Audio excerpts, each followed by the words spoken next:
which is supposed to make me cow down. Oh, no, no, no. I usually say, oh, what a compliment. How old is she? 25. Oh, my goodness. The fact that I'm almost double her age and I look like her, what a compliment. My name is Dr. Patricia Murugami.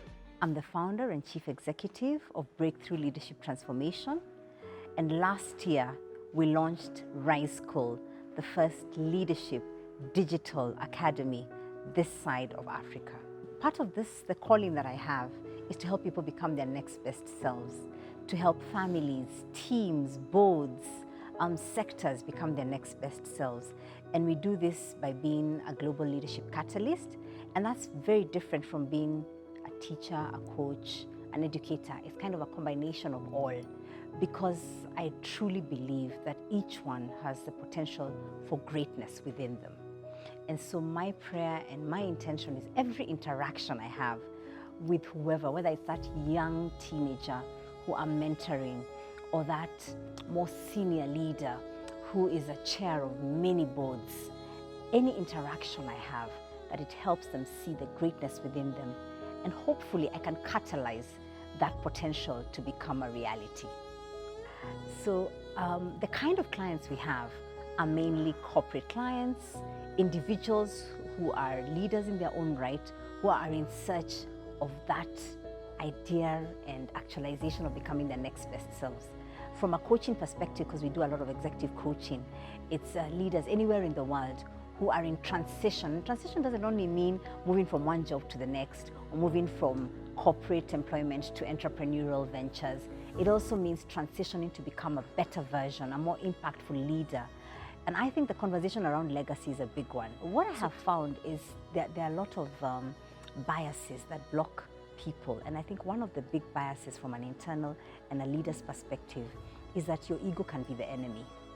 And actually there's an author who's written the book, The Ego is the Enemy. Yes, and his conversation and what my experience has been is that many who are very successful get to a point which is called intellectual arrogance. See? And sometimes that intellectual arrogance can also permeate across high-performing organizations. Some of the Fortune 500 companies are our clients. And I see that intellectual arrogance cutting across in their culture because they're so good, they're constantly doing so well, they're hitting their targets, they're at the billion mark, and we're talking dollars, you know?